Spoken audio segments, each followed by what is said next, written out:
Well, play it again, Sam. Where are you? Where do you hide?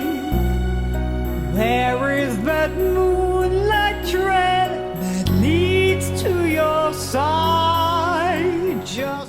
Hello everyone, welcome back to the Real Screen Team. I'm Andrew Thomas. I'm here with fellow James Bond, Christopher Johnson. Hello, everyone. And we're not done with Roger Moore yet. We're at Moonraker. Yep, I guess you would consider the halfway point. Yeah. Yeah. And James Bond finally goes to the moon after that brief teasing. He only lived twice. Oh, no. It's not the moon. It's space! Well, he almost went there when he was a big hulking fake Japanese person. Very true. Yeah, you only live twice got weird. Yeah, check out that review. Yeah, check out the whole marathon. Please. But why don't I go into a bit of an overview about this film? Because there's a lot to discuss. Moonraker is a 1979 spy film based on the 1955 novel of the same name written by Ian Fleming. The film is the 11th in the James Bond series produced by Eon Productions. The film was produced by Albert R. Broccoli and directed by Lewis Gilbert. The script was written by Christopher Wood. Moonraker is the fourth film to star Roger Moore as James Bond alongside Lois Chiles, Michael Lonsdale, Corinne Cleary, and Richard Kiel. This would also be the final film appearance of Bernard Lee before his retirement and death in 1981.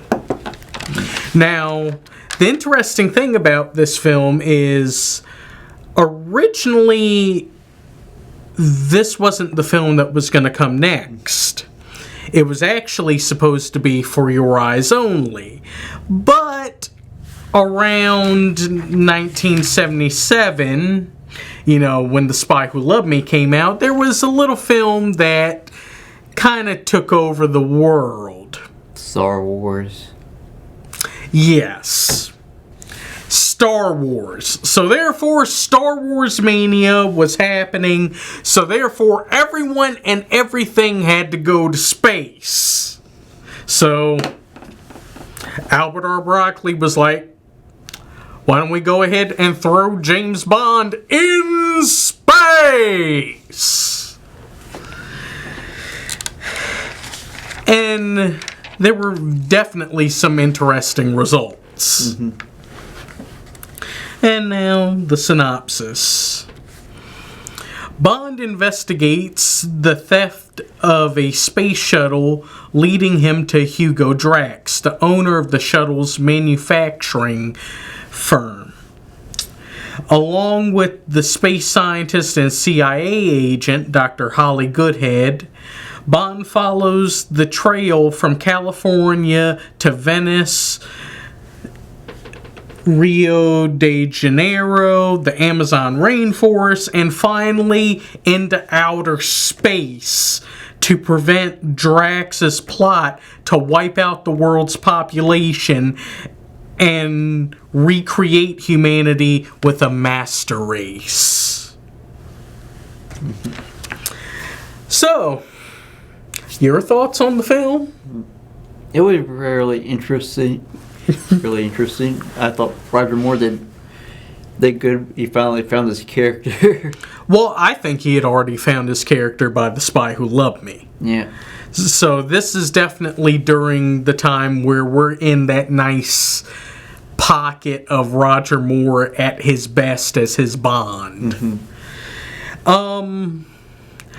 Definitely for me, this is definitely one of the more crazier Bond plots, but I actually like it.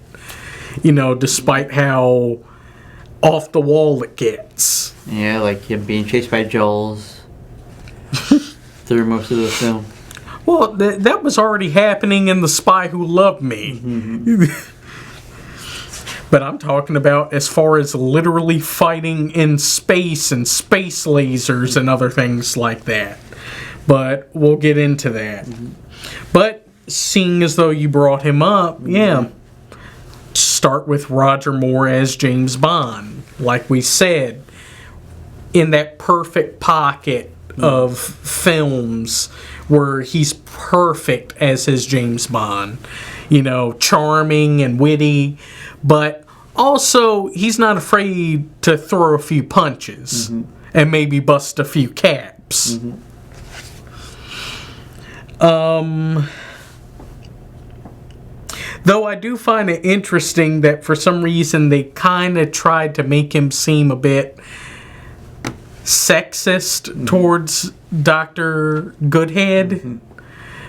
Because of the fact that she's a doctor, CIA agent, and he's kind of taken aback over the fact that she can do all these things. I mean, bro, how many women have you met that are like top notch in various different fields?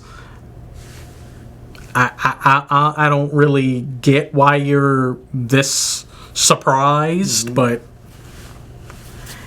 I mean, in the end, he has to give her props. Yeah.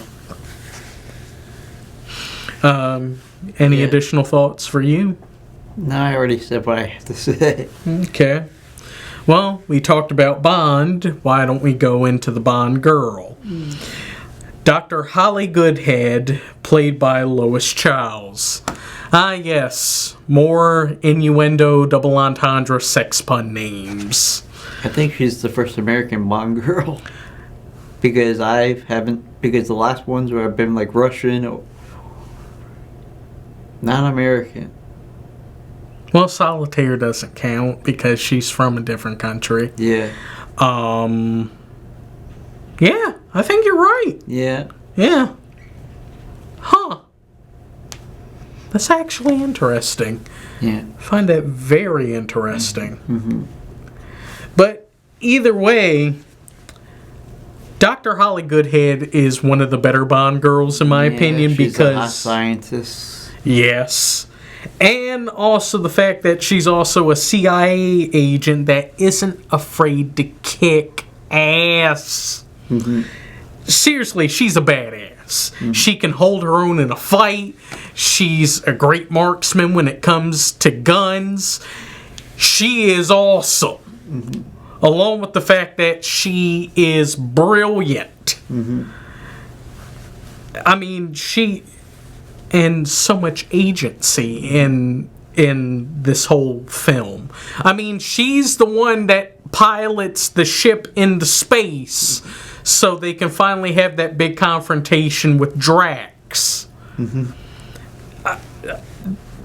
I mean, Holly Goodhead is absolutely fantastic. Not my favorite Bond girl, but definitely up there in my top 10. Your thoughts? Yeah, I liked her. She was good and badass. Though I do have to acknowledge, they could have told her to maybe emote a bit more when she had to dub over some of her lines in the film. I mean, James Bond is about to fall off that scaffold, that moving scaffolding thing. Hold on, James. Or maybe you didn't have to dub over her lines. But either way, Lois Chiles was fantastic. Truly, she was. And I definitely enjoy the rapport that she and Roger Moore have. Well, with talking about the Bond girl, why don't we go into, our usual MI6 Of course, with it, Bernard Lee is M. This being, unfortunately, his last film due to his health declining. But it was nice to see him one final time. And he kind of has that nice little grandfatherly feel to him in this film. You know, he's much more laid back than how we saw him in Man with the Golden Gun. You know, he's not trying to say that Bond should die. You know, he's actually trying to support Bond in this effort. It's also nice to see Jeffrey Keane as Frederick Gray again. You know, it's nice to see some of the other members of MI6. Lois Maxwell still fantastic as Moneypenny, despite how little she has to do. And of course Desmond Llewellyn is Q, always great. And I think, Q this time actually gets to give Bond his main gadget, which is wrist dart gun, which has two different darts, one to paralyze somebody and another one to poison them in like less than a minute. And it definitely comes in handy in the climax. What are your thoughts on everybody in MI6? They were pretty, the usual, they were all pretty good. Especially the late Bernard Lee in his final movie. Yeah. And I think it was kind of a nice way for him to be sent off, you know. What are your thoughts on the dart gun? I thought it was good.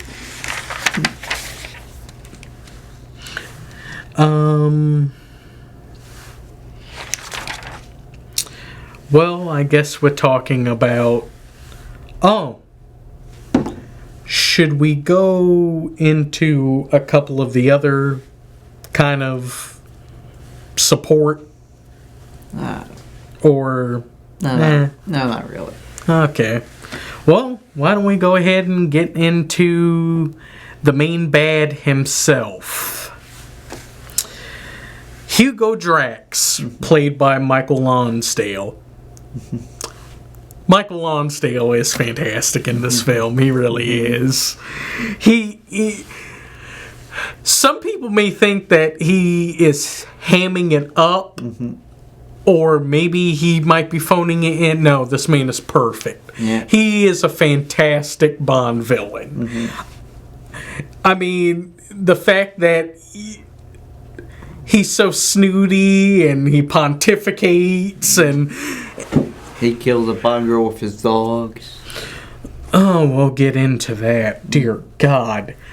And the fact that throughout the whole film, he's trying to find a perfect way to kill Bond. Yeah. That's his main that's his main MO besides trying to, you know, destroy the world's population and make super people.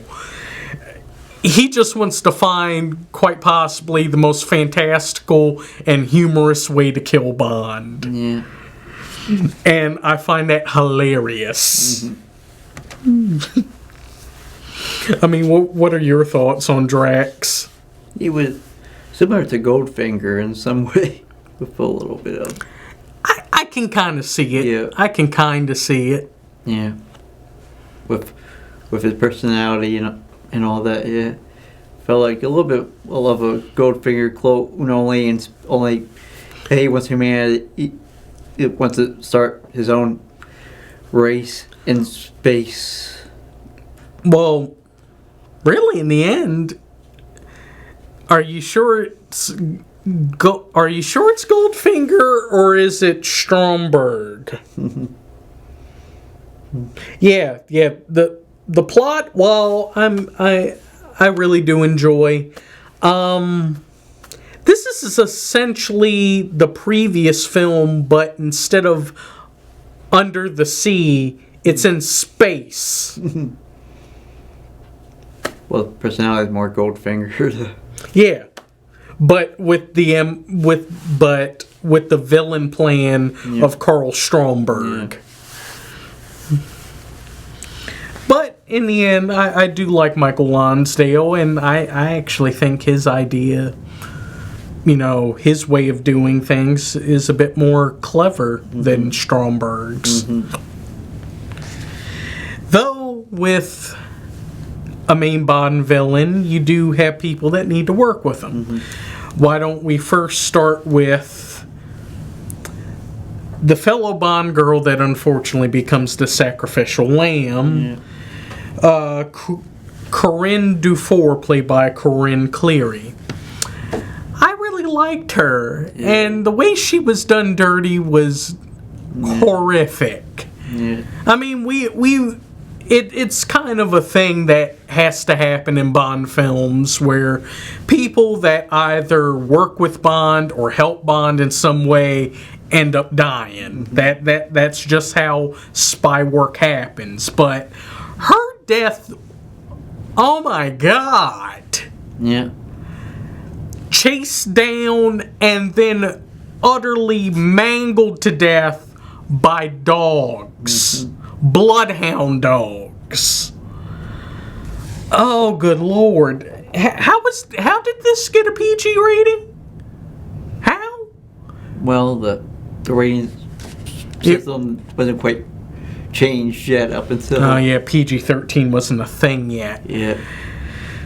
Yeah, but, I mean, one of my favorite YouTubers, Calvin Dyson, who talks about Bond a lot, he talked about how with this being his first Bond film, that scene kind of was a little bit traumatic, and it didn't help when his parents were trying to assure him that, oh, don't worry, Mr. Bond's gonna come in and save her, and he didn't. Oh God. Oh God. Yep. I mean, your thoughts? Yeah, that felt bad for her. The only crime she did was just sleep with Bond. Well, she also helped him find, the information that he needed involving Drax's, plan. Yep. And the fact that he was actually... The fact that he was very appreciative that she helped him. Yeah. Which makes her death all the more sad because, Bond was like, thank you so much. And then, because she did this thing, now she became dog food. Good Lord.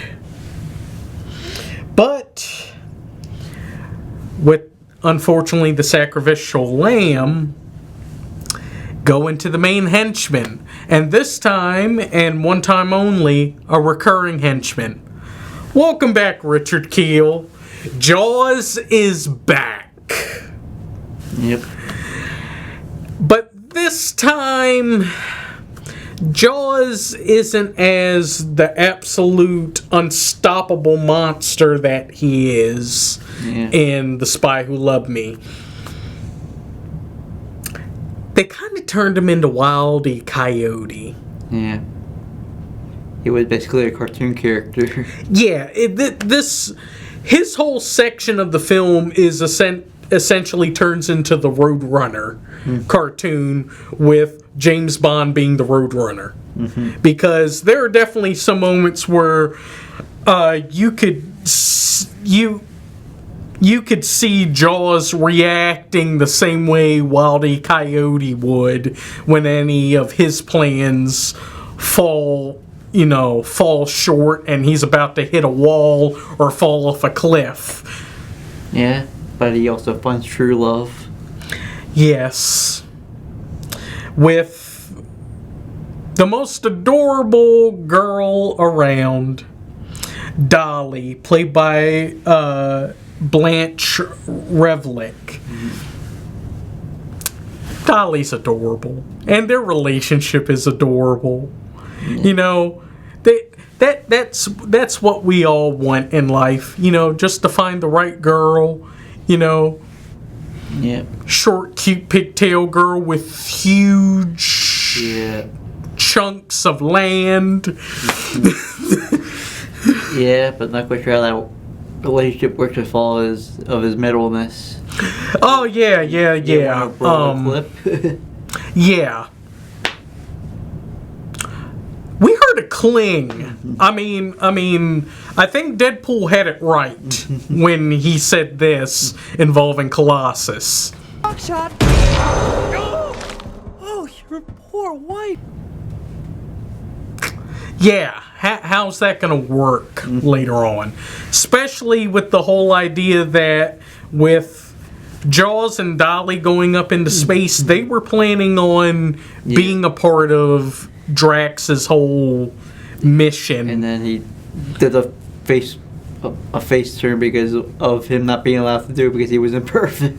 Yeah. Once he found out that, they're probably not going to let my kids with Dolly survive because we aren't the master race. So, yeah, nah. I got to stop this. Not just for me, but for my girl, my potential kids, and to save the world. I may be a hitman for hire, but I'm not that much of a monster. So yeah, the unstoppable monster also has a heart and a conscience. And I like the fact that Jaws did reform. He finds love. Adds a bit more dimension to the character. And plus, this is the only film where Jaws actually says a line.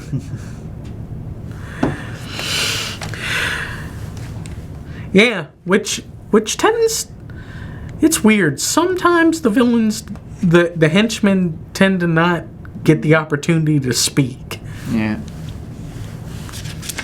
But I mean, any additional thoughts for you? Nope, I've said all I wanted. Okay. Well, it's also very nice to see Walter Gotell come back again as General Gogol. I swear, by this point on, from the Spy Who Loved Me onward, this man has some sort of investment in every plot that takes place during Roger Moore and Timothy Dalton's era. This man always shows up because something is involving the Russians in some type of way. Or they need to help, or there's something that they want that the British don't want them to have. This man keeps showing up. Yeah. But let's go more into some of the good. I mean, we already discussed it with, you know, how great to see Jaws' character progression and development. Dr. Holly Goodhead. The action scenes are absolutely fantastic. Yeah. I mean, that free fall scene in the opening. Yeah. You know, the fight scenes. Yeah. Which, even though I have a feeling, for some reason for me, when everybody's in their spacesuits outside, literally in space shooting lasers, I'm kind of having a little bit of flashbacks to Thunderball and the underwater fight scene. But, hey, it was cool for what it was. Some of the James Bond kill attempts, like the spin around. They were trying to kill him by spin. Oh, yeah, the anti-gravity chamber thing. Yeah. Ooh, good lord. That actually was intense. God. Yeah, Chang was a master manipulator. Yeah, that's another henchman that we need to give props to. Chang, played by Toshiro Suga. He was a great henchman, and he actually had some really good fight scenes with Roger Moore before he unfortunately death by clock tower. If anything, I think he was a more loyal henchman more loyal henchman than Jaws.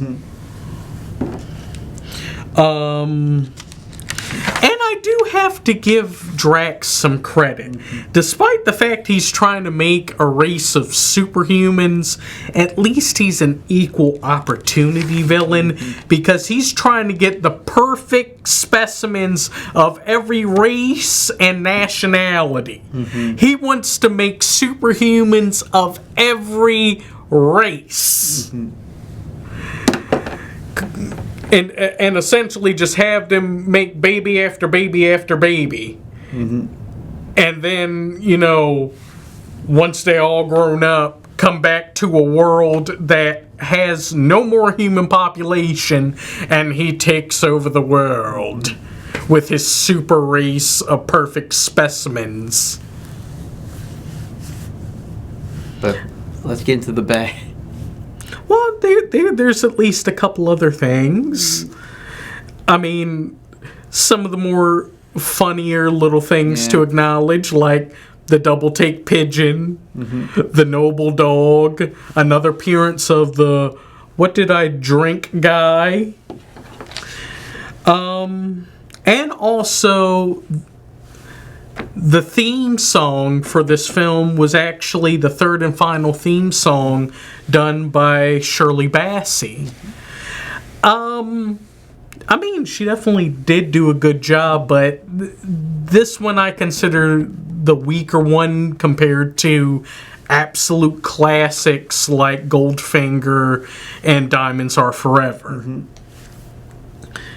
Matter of fact, which one do you prefer more, Goldfinger or Diamonds Are Forever? I Goldfinger. Oh, same here. But it is nice to see Shirley Bassey as one of the few recurring singers to perform a Bond theme. But now the bad. Of course, we talked about Jaws being Wile E. Coyote. I'm also not happy about the fact that there wasn't a true physical fight between Bond and Drax. That's one of the drawbacks when it comes to certain Bond films. I really like it when Bond actually has some sort of fight or struggle with the main villain, and there really wasn't that. I won't give away how Drax is defeated, but it feels kind of cheap. I mean, wouldn't you agree? Yeah. Oh, we also have a few things for our recurring category of what?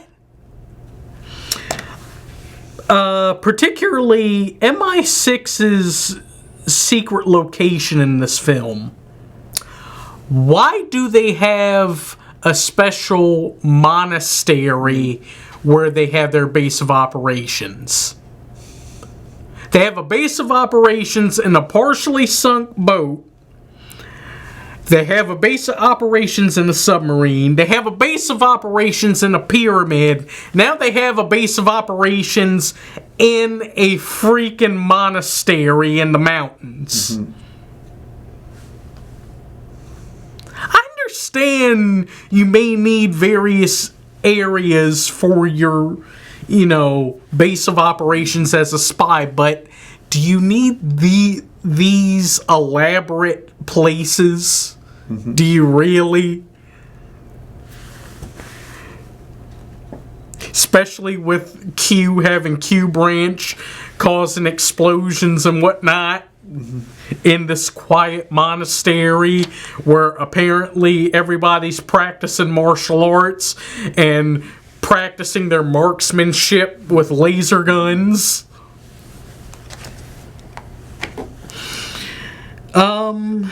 And, well, I think that's about it. Yeah. Want to get to the scores?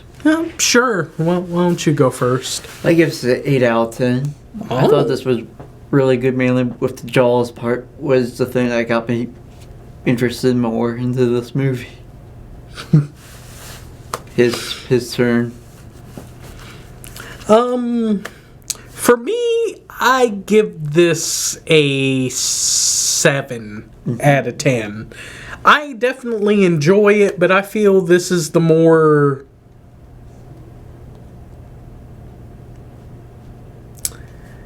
I don't know whether to consider it a jump the shark moment or it works perfectly fine with Roger Moore's era. It's weird. It's weird. I definitely enjoy the film, but I don't know. It's kind of goes a bit to 11 on the crazy scale. But if you disagree, follow us on Facebook, The Real Screen Team. Where else? You can also find us on Instagram, Reddit, and on TikTok. Find us on YouTube also, and make sure to like, comment, subscribe, and share our videos. It means a lot to us. Yes, especially since we're finally starting to get some notoriety. So you all checking our videos out would definitely help. But before we go, we're not done with this marathon yet. Oh no. Next we're going to get into one of the more serious Bond films for the Roger Moore era, For Your Eyes Only. But when we're all out? Sure. Well, thanks for watching. Definitely come back and watch us again. Remember to like, comment, subscribe, and share. It definitely helps. Well, cut, print, that's a wrap.